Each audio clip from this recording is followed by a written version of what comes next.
इसके बाद ये वेट करते रहे प्रशासन और ये कांग्रेसी जो नुमाइंदे हैं भी एक बार देखते हैं बरसात का पूरा आंकलन हो जाए जी। हमने ये कहा भी कहीं मुर्दा एक आदमी मर गया और ये वेट करते हैं कि दूसरा सब और मरेगा, फिर साथ में दी है कि अगले कुछ दिनों के अंदर इसका अगर वितरण शुरू नहीं किया मुआवजे का तो भारतीय जनता पार्टी को चाहे घिराव करना पड़े, लेकिन हम इस सरकार को ना खोसने से बात है कि हमारे ज़िले का प्रभारी मंत्री जो आपदा राहत मंत्री भी है, यहाँ गंगानगर में एक दो फौरी मीटिंग करके चले गए। उन्होंने उन प्रभावित लोगों के मिलना या उनके मोहल्लों में जाना उचित नहीं समझा, तो आम आदमी के साथ क्या संवेदनशीलता है इनकी, तो क्या नई परिषद है। और कांग्रेस के जो समर्थन में यहाँ मुख्यमंत्री खास हमारे यहाँ विधायक महोदय है, वो चाहे विकास के कितने दावे करें, लेकिन उनकी आपस की टकराहट और ऊपर अशोक गहलोत और सचिन पायलट की लड़ाई में इनके नीचे के जो नेता है ये भी बड़े नेताओं के अलग अलग ग्रुपों में बंधे हुए हैं। इनकी आपस की की या इनकी ईगो की या इनकी आपस की नेतागिरी की लड़ाई में गंगानगर का आम नागरिक पिस रहा है। नमस्कार, मैं सुनी पूनिया और आप सभी का स्वागत है एक बार फिर से आपके अपने चैनल एपीपी लाइव पर। जैसे कि आप जानते हैं हमने एक कार्यक्रम की शुरुआत की थी, सवाल जनता के कार्यक्रम। इस कार्यक्रम में आज हमारे साथ खास मेहमान के रूप में भाजपा श्री गंगानगर के जिलाध्यक्ष आदरणीय आत्माराम जी तरड़ हमारे साथ मौजूद है। सर, सबसे पहले तो नमस्कार। नमस्कार, आपको ये चैनल देखने वाले सभी दर्शकों को मेरी तरफ से बहुत बहुत नमस्कार। सर, सबसे पहले तो अपने बात कर लेते हैं। अभी 6 सितंबर को भारतीय जनता पार्टी श्री गंगानगर द्वारा जिला कलेक्टर कार्यालय के सामने एक प्रदर्शन किया गया। किन मुख्य मांगों को लेकर के आपने प्रदर्शन किया और प्रशासन की तरफ से क्या कुछ आश्वासन आपको मिला था? हमने गंगानगर में अतिवृष्टि से जो 10, 11, 12 जुलाई 14 तक हुई थी, शहर में बहुत नुकसान हुआ। ये शायद इतनी 128 सालों का कितना रिकॉर्ड था। तो हमने तत्काल उसके बाद जब हालात कुछ ठीक हुए तो हमने 21 तारीख को 21 जुलाई को कलेक्टर पर एक प्रदर्शन किया। तो कलेक्टर को विज्ञापन दिया भी तत्काल इनका सर्वे करवाएं। लोग अपने घरों से बेघर हो गए, घरों में पानी भरा हुआ था। कलेक्टर ने हमें आश्वासन दिया कि बहुत जल्द इसका सर्वे करवा कर हम उचित मुआवजा देंगे। उसके बाद इन्होंने सर्वे की कार्रवाई शुरू की, लेकिन जो इन्होंने सर्वे किया वो भी आधा अधूरा किया। बहुत से वार्ड, बहुत से मोहल्ले छोड़ दिए। पानी की निकासी बहुत से वार्डों में बहुत समय तक हो नहीं पाई, जहाँ पानी रुका हुआ मच्छर और दूसरी महामारी फैलने का खतरा हुआ। इसके अलावा लंपी डिजीज से जितना नुकसान हुआ, पशुपालकों का बहुत बड़ा आर्थिक नुकसान हुआ, और जो गायें थी उनको दफनाने की रोड शहर के अंदर आउटर एरिया जो है और विधानसभा के दूसरे गांव में गंगानगर के, वहाँ रोडों पर वहाँ मृत पशु पड़े थे, उनसे वातावरण प्रदूषित हो रहा था। इसके अलावा हमारे चाहे ज़िले में आलू ले लीजिए, चाहे गंगानगर विधानसभा के उस दिन हमने विजिट भी किया। हमारे साथ एक न्यूज़ चैनल के संवाददाता भी थे। ये सूरतगढ़ रोड पर गंगानगर विधानसभा के मैयावाड़ी तक बहुत से खेतों के अंदर पानी भरने से किसानों के अत्यधिक वर्षा से भी नुकसान हुआ। ऐसे एक नहीं, हमारी यही मांग थी कि वो जो प्रभावित लोग हैं उनको तत्काल सर्वे करवा के मुआवजा दे, और तब तक पूरी प्रक्रिया नहीं कंप्लीट हो तब तक उनको अंतरिम राहत दे। हमने प्रशासन की बात को मानते हुए हमने सोचा है गंभीर प्रयास करेंगे, लेकिन इतने दिन बीतने के बावजूद बाद में हमने एक दो बार व्यक्तिगत बात भी की अधिकारियों से। उन्होंने कहा जी हो रहा है, बहुत जल्द करेंगे। इसके बाद ये वेट करते रहे प्रशासन और ये कांग्रेसी जो नुमाइंदे हैं भी एक बार देखते हैं बरसात का पूरा आंकलन हो जाए जी। हमने ये कहा भी कहीं मुर्दा एक आदमी मर गया और ये वेट करते हैं कि दूसरा सब और मरेगा, फिर साथ दफनाएंगे। हमने इस कारण ये 6 तारीख को हमने प्रदर्शन किया। गंगानगर विधानसभा के हमारे शहर के आस पड़ोस के गांव थे, वहाँ से कार्यकर्ता है, भारी संख्या में कार्यकर्ता थे। अत्यधिक गर्मी होने के बावजूद उसके अंदर हमारे शहर हित में आम आदमी के व्यापारी, किसान, मजदूर, ये मेन तो जो इससे अत्यधिक बरसात से नुकसान, सर्वे का मुआवजा, और जो लोगों का सामान था उनके अंदर पानी भरने से नीचे का बेसमेंट एरिया था जहाँ भी, ये सारे मुद्दे थे। हमने बाद में मुख्यमंत्री के नाम हमारा ज्ञापन था, और हमने जब बात की अधिकारियों से तो यही कलेक्टर और एडीएम का कहना था कि ये बहुत जल्द हमने राज्य सरकार को भेज दिया है और आपका जल्दी जो प्रभावित लोग हैं हम उनको रिलीफ देंगे। हमने इनको चेतावनी दी है कि अगले कुछ दिनों के अंदर इसका अगर वितरण शुरू नहीं किया मुआवजे का तो भारतीय जनता पार्टी को चाहे घिराव करना पड़े, लेकिन हम इस सरकार को ना खोसने से बात देंगे। अब बड़े दुख की बात है कि हमारे ज़िले का प्रभारी मंत्री जो आपदा राहत मंत्री भी है, यहाँ गंगानगर में एक दो फौरी मीटिंग करके चले गए।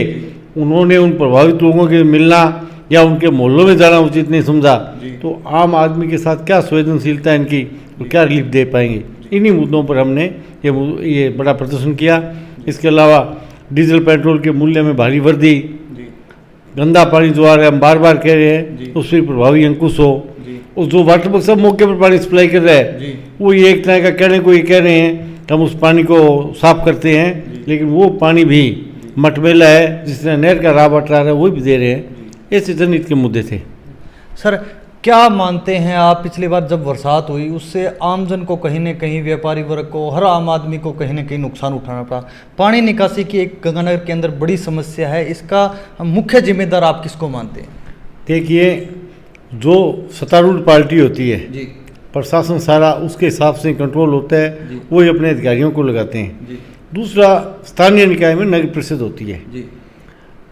आज राजस्थान के कांग्रेसी या यहाँ के नुमाइंदे दोनों कांग्रेस का ही नगर परिषद है, और कांग्रेस के जो समर्थन में यहाँ मुख्यमंत्री, खास हमारे यहाँ विधायक महोदय है, वो चाहे विकास के कितने दावे करें, लेकिन उनकी आपस की टकराहट, और ऊपर अशोक गहलोत और सचिन पायलट की लड़ाई में इनके नीचे के जो नेता है, ये भी बड़े नेताओं के अलग अलग ग्रुपों में बंधे हुए हैं। इनकी आपस की की या इनकी ईगो की या इनकी आपस की नेतागिरी की लड़ाई में गंगानगर का आम नागरिक पिस रहा है, जबकि जिनके दायित्व है, नगर परिषद है, वो अपना अच्छा काम करें, और जो सरकार है वो उसको उससे संबंधित काम है, आपदा राहत जो विभाग है, SDRF के नॉर्म्स है, उसमें तत्काल जिन लोगों को मुआवजा देना चाहिए। आज कोई जिस आदमी को नुकसान हुआ, बहुत से ऐसे लोग हैं जिनके मैं नाम आपको बता सकता हूँ, जो लोग किसी स्कूल के अंदर, किसी धर्मशाला के अंदर बैठे हैं, आज तक उनको कोई रिलीफ नहीं मिली। तो वो लोग किसको कोसे? जो मौके पर सत्ता में होता है या जो पद पर होता है, उसी से मांगा जाता है। एक तरफ हमारी जब सरकार थी, किसानों की ओलावृष्टि हुई, किसानों को कई नुकसान, हमने तत्काल मुआवजा दिया, लेकिन इन्होंने जिले के दूसरे क्षेत्रों की समस्याएं, मैं बात करूँगा, एक लंबी चौड़ी फहरिस्त है, लेकिन गंगानगर जिला मुख्यालय होते भी सड़कों का इतना बुरा हाल, सड़कें बन रही है, पीछे पीछे टूट रही है, क्वालिटी नहीं है, भ्रष्टाचार इतना ज़्यादा है, कहीं कोई सुनवाई नहीं आम आदमी की। इन सभी मुद्दों पर आम आदमी त्रस्त है, इसकी जवाबदेही लेने के लिए दूसरा कोई नहीं है, इसके दायित्ववान दोनों हैं, नगर परिषद के चेयरमैन और हमारे यहाँ के स्थानीय विधायक। सर, आगामी बात कर लेते हैं, आगामी 2023 के अंदर विधानसभा के चुनाव राजस्थान में होने हैं। उन चुनाव को लेकर के आप संगठन के जिलाध्यक्ष हैं, क्या कुछ संगठन में क्या क्रियाकलाप चल रहा है, क्या कुछ गतिविधियां चल रही हैं? भारतीय जनता पार्टी या व्यक्ति ने विचार हावी है, हम व्यक्ति पूजा में नहीं विश्वास करते। एक तरफ कांग्रेस है, जहाँ एक परिवार की पार्टी है, या एक गरीब स्कूल मास्टर का बेटा अटल बिहारी वाजपेयी इस देश का प्रधानमंत्री बना, आज भी एक गरीब चाय बेचने वाले का बेटा इस देश का प्रधानमंत्री है। हमने एक आदिवासी महिला को आज इस देश की राष्ट्रपति भारतीय जनता पार्टी ने सभी के सहयोग से बनाया। इस पार्टी कुछ देश के सुधार के लिए पिछले बनाया था 8 वर्ष जो मोदी जी के हुए शासनकाल के, उनमें देखो देश में आमूलचूल परिवर्तन, जो गुलामी के प्रतीक थे उनको हटाया, से कश्मीर का मामला हल किया, और देश के ऐसे आम किसान को किसान सम्मान निधि देना, मजदूरों के लिए अलग अलग श्रमिकों के लिए योजनाएं। तो मोदी सरकार, भारतीय जनता पार्टी का मकसद ही समाज के अंतिम छोर पर बैठे हुए व्यक्ति तक लाभ पहुंचाना है। और हम ये पूरे दावे के साथ कह सकते हैं, मैं रोज़ ज़िले के अलग चाहे दूर दराज के, परसों में 4 दिन पहले वहाँ गढ़साना गया, वहाँ एक वकील की जिस तरह मृत्यु हुई, वो कांग्रेस सरकार पर दबा है। वो बार बार कहता रहा, चेताता रहा, लेकिन पुलिस की निरंकुश शैली से उस नौजवान को अपनी जान गंवानी पड़ी। उसका परिवार है वो सारा, उसके छोटे बच्चे अनाथ हो गए, लेकिन ये वक्त पर सुनते तो आज उसकी जान नहीं जाती। हर जगह ये हाल है, अवैध नशे का इतना ज़्यादा चलन है, आपको रोज़मर्रा की चीज़ नहीं मिलेगी। आप किसी सड़क पर गांव में चले जाइए, शहर कस्बे में चले जाइए, हर नुक्कड़ पर अवैध शराब, अफीम और दूसरे नशे वो मिल रहे हैं। ये सब सरकार, कांग्रेस हर मोर्चे पर जब से बनी, आपसी अंतर्कलह की लड़ाई, और इनका कोई कंट्रोल नहीं है। गृह मंत्रालय अब किसकी जवाबदेही? राजस्थान का मुख्यमंत्री है। उनके लिए शर्म की बात है कि महिला अत्याचार राजस्थान में सबसे ज़्यादा, लेकिन वो उसको दूसरा रूप दे रहे हैं कि जी वहाँ के पारिवारिक होते हैं, कभी कहते हैं रिश्तेदारी में इस तरह के केस होते हैं, जबकि गृह मंत्रालय उनके पास है। एक मुख्यमंत्री को सब बयान नहीं देना चाहिए। हम इन चीज़ों की आलोचना भी करते हैं, इनकी भर्त्सना भी करते हैं, और मैं दावे से कहता हूँ आम आदमी सरकार से त्रस्त है। लोग मुताबिक अभी सर्वे हुआ, भारतीय जनता पार्टी 2/3 बहुमत से ज़्यादा सीटें प्राप्त करेगी। कांग्रेस का रास्ता हमने सुपड़ा साफ होगा। हम इसलिए कह रहे हैं कि इन्होंने जो घोषणा पत्र में वादे किए थे, अब यहाँ गुजरात में कह रहे हैं 3 लाख, यहाँ इन्होंने किसानों को कहा था 10 दिन में कर देंगे। मैं खुद किसानी से जुड़ा हूँ, आप किसी किसान से निष्पक्ष पूछिए कौन से कर्जे माफ़ किए। कोऑपरेटिव का लोन तो लगभग बड़े स्तर पर हमारी सरकार के समय खत्म कर दिया था हमने, लेकिन इन्होंने कोई किसान का कर्जा माफ़ नहीं किया, उल्टा किसानों की रोज़ गुटकियाँ निकल रही है। और भी जो बिजली मूल्य की बात थी, अभी परसों हम जब कलेक्टर को ज्ञापन दिया, मेरे पास लालगढ़ से और बहुत से गाँवों से ग्रामीण लोग आए, उनको ये एक बार सिक्योरिटी के नाम पर किसी ने पहले सिक्योरिटी भरी हुई है, उस वक्त जो जितनी सिक्योरिटी थी, अब उसकी अंतरराशि देते हुए उसको वापस नोटिस दिए जा रहे हैं कि एक अलग बिल के साथ कि ये आप सिक्योरिटी की अंतरराशि भरिए वरना आपका कनेक्शन काट दिया जाएगा। तो ये एकमात्र मकसद लूट को सोट है। सरकार अपने एक वादे पर जो इन्होंने किए थे पूरा नहीं हुई, और इस सरकार का जाना तय है। अब इनकी उल्टी गिनती शुरू हो चुकी है और भारतीय जनता पार्टी की और जनता बेसब्री से इंतजार कर रही है, देख रही है। सर, आप भाजपा की सरकार बनाने का एक बड़ा दावा कर रहे हैं, क्या सीएम का चेहरा कौन होगा? दो तरफ गुटबाजी तो भाजपा के अंदर भी है, इनकार भी आप नहीं कर सकते, क्योंकि एक तरफ सतीश पूनिया गुट है, एक तरफ है वो सुंदर राज्य समर्थक मंच भी बना लिया गया है कि सीएम का चेहरा कौन होगा, किसके नेतृत्व में आगामी विधानसभा चुनाव लड़ा जाएगा? आपने देखा जी इस पार्टी के अंदर, मैंने पहले कहा व्यक्ति बड़ा नहीं है या विचार बड़ा है। जी ये हमारे ज़्यादातर कयास सोशल मीडिया में या कहने की बात हैं। जी जो आप कह रहे हो कोई मंच बने, कुछ बने, जी। बड़े नेताओं के सपोर्टर हो सकते हैं, जी लेकिन आदरणीय वसुंधरा जी हमारी पूर्व में मुख्यमंत्री रही है, आज वो राष्ट्रीय उपाध्यक्ष है, जी और आदरणीय सतीश पूनिया जी प्रदेश अध्यक्ष हैं। जी प्रदेश अध्यक्ष के रूप में उनको जो दायित्व मिला वो काम कर रहे हैं। जी हमारे आने वाले चुनाव में जिस तरह हमारे बड़े नेता रोज़ घोषणा कर रहे हैं, जी आज नरेंद्र मोदी सबसे बड़ा चेहरा इस देश के प्रधानमंत्री। जी हमारी पार्टी, एक दिन हमारे सभी बड़े नेताओं ने स्टेटमेंट भी आया था, जी वो कह रहे हैं नरेंद्र मोदी जी के नेतृत्व में चुनाव होंगे जी और पार्टी के जो चुने हुए विधायक और हमारा पार्लियामेंट्री बोर्ड है, जिसको भी मुख्यमंत्री तय करेगा जी वो स्वाभाविक है, इसमें किसी कहीं सभी स्वीकार करेंगे। जी उससे पहले आपस में जो सपोर्टर होते हैं, प्रशंसक होते हैं, उनकी अलग अलग पसंद हो सकती है, लेकिन ऐसी कोई बात होती, कोई समाज जिस तरह कांग्रेस के अंदर समानांतर काम चल रहे हैं, हमारे ऐसे कोई नहीं। हमारी जब मीटिंग होती है चाहे बड़े स्तर पर ले लो, जहाँ मीटिंग होती है हमारे आदरणीय सम्मानित नेता जो राजस्थान से चाहे दिल्ली में बैठे हैं, चाहे राजस्थान के अंदर है, चाहे मंत्री है, चाहे आदरणीय वसुंधरा जी है, चाहे हमारे प्रदेश की टीम है, अब सब एकजुट होकर काम करते हैं, एकमुखी होकर काम करते हैं। सर, आपने कहा जिस तरह से महंगाई को लेकर के आप प्रदर्शन कर रहे हैं, बीजेपी राजस्थान में कहीं न कहीं विरोध प्रदर्शन कर रही है, वहीं राजस्थान की कांग्रेस सरकार और कांग्रेस के कार्यकर्ता हैं वो इकट्ठे होकर के दिल्ली में महंगाई के खिलाफ एक बड़ी रैली कर रहे हैं, क्या कुछ कहना चाहेंगे? इस बात को परसों में सोशल मीडिया में हम देख रहे थे, लोग इसके कमेंट भी कर रहे हैं। जी राजस्थान में बिजली सबसे महंगी देश के अंदर, आप तुलना कर लीजिए, मैं व्यक्तिगत ये आरोप नहीं लगा रहा हूँ, ये तुलनात्मक अध्ययन देखिए आप। डीजल पेट्रोल का हम सबसे बड़ा उदाहरण है। राजस्थान में पड़ोसी राज्यों से सबसे ज़्यादा महंगाई है, सबसे ज़्यादा टैक्स यहाँ है, विशेषकर राजस्थान में भी हमारे गंगानगर रोड ज़्यादा टैक्स पड़ता है। और दूसरे महंगाई के मामले में, सरकार के फेलियर के मामले में, हाँ एक चीज़ में राजस्थान नंबर 1 है अपराध में, चाहे वो महिला अत्याचार है, चाहे वैसे अपराध है या भ्रष्टाचार है, इसमें राजस्थान नंबर 1 है। बाकी ये चीज़ आपके 4 दिन पहले नेशनल क्राइम ब्यूरो की रिपोर्ट अखबार में भी आई, सभी लोगों ने देखा है, तो ये हकीकत है, वो झुटलाने से नहीं जुट सकती, जो सच्चाई है वो सबके सामने है। सर, अभी जो आगामी चुनाव है उनको चुनाव को लेकर के भाजपा व कांग्रेस दोनों बड़ी पार्टियां हैं वो सर्वे भी करवा रही है, सर्वे के आधार पर टिकट के क्या कुछ मापदंड रहेंगे? क्या कोई जातिगत समीकरण के आधार पर टिकट दिया जाएगा, या कोई उम्र के हिसाब से, या कोई पिछले चुनाव में कितने वोटों से जीते हारे उसके हिसाब से? देखिए, टिकट का तो कई मापदंड होते हैं। उम्र का तो पार्टी चाहती है सक्रिय हो, पार्टी में अच्छी वो स्वस्थ आदमी वही काम कर सकता है, भागदौड़ जनता में रह सकता है, लेकिन इसके लिए कोई विशेष पैमाना तय नहीं किया। अभी हमारे प्रभारी जी का पहले स्टेटमेंट आया था, तो वो तो कोई बड़ी बात नहीं है, लेकिन ये रखें कि ध्यान स्वस्थ हो, घूम फिर रहे, जो आदमी चल सके। लेकिन सर्वे जो आप कह रहे हो, कोई भी बड़ी पार्टी होती है हमेशा वो प्राइवेट सर्वे भी करवाती है। लेकिन इसके साथ साथ भारतीय जनता पार्टी एक सिद्धांतों की पार्टी है या कार्यकर्ता आधारित पार्टी है। तो पार्टी का मकसद हमेशा ये रहता है कि पार्टी के प्रति जो विचारों से बंधे लोग हैं, चापलूस अवसरवादी लोग न हो, जिनका एकमात्र ध्येय भी हम हैं तो पार्टी है, पार्टी ऐसे लोगों को बर्दाश्त नहीं करती।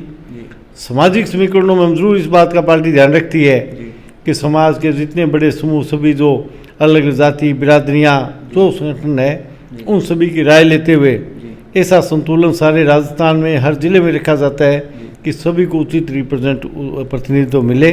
इन बातों का जरूर ध्यान रखते हैं। टिकट वितरण में भी महिलाओं का, युवाओं का, लेकिन ऐसा कोई विशेष नहीं है कि इन सर्वे के आधार पर एक चीज़ होती है। सर्वे एक उसमें माध्यम जरूर है, लेकिन उसके साथ साथ पार्टी के पीछे जुड़ाव कितना है, पार्टी की नीतियों को या संगठन में उसने कितना काम किया है, इन चीज़ों को भी प्रमुखता से देखा जाता है। सर, आपके बारे में भी चर्चाएं चल रही है कि गंगानगर से आगामी चुनाव के लिए दावेदारी दिखा रहे हैं। कोई कह रहा है सादुल शहर से। सर, कौन से विधानसभा क्षेत्र से आप टिकट के लिए दावेदार हैं? देखिए, मैं सादुल शहर विधानसभा का निवासी हूँ। गंगानगर से मेरी कोई बात नहीं है। रही बात राजनीति में जो आदमी काम करता है, हर आदमी की अपनी इच्छा हो सकती है, स्वाभाविक वो चाहता है कि मैं विधानसभा में पहुँचूँ। जो कोई MP जहाँ सामान्य सीट होती है, हर कार्यकर्ता की भावना होती है।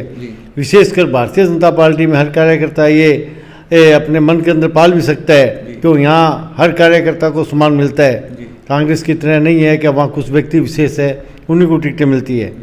लेकिन मैं आज जिला अध्यक्ष के रूप में अपना काम कर रहा हूँ। जो पार्टी ने मुझे काम दिया है, मेरे को जो आदेश, उससे पहले मैं किसान मोर्चा का प्रदेश उपाध्यक्ष था, अब मैं जिला अध्यक्ष के रूप में काम दिया है, पार्टी में वो कर रहा हूँ। जो पार्टी मुझे निर्देश देगी तो मैं उसका पार्टी के निर्देशों का पालन करूँगा। लेकिन मैं पार्टी का एक कर्तव्यनिष्ठ और सत्ता कार्यकर्ता हूँ। मैं लगभग 30 सालों से पार्टी में अलग पदों पर नीचे से लेकर ऊपर तक, मंडल अध्यक्ष से लेकर आज मैं जिला अध्यक्ष तक हूँ। मैंने काम किया, इससे पहले भारतीय किसान संघ में काम किया। तो मेरी प्राथमिकता संगठन का काम करना। आज मैं जिला अध्यक्ष का दायित्व निभा रहा हूँ। पार्टी जो भी मुझे आदेश देगी उसका मैं अक्षरशः पालन करूँगा, लेकिन मैं पार्टी के निर्देशों के अनुरूप ही काम करूँगा। और इसके अलावा गंगानगर विधानसभा मेरी नहीं है, मेरी खुद की विधानसभा सादुल शहर है। सर, सादुल शहर के वर्तमान विधायक के 3.5 साल से ज़्यादा का कार्यकाल बीत चुका है। सादुल शहर आपकी खुद की कॉन्स्टिट्यूएंसी भी है, क्या कुछ कहेंगे कि कैसा कुछ विकास कार्य वहाँ पर?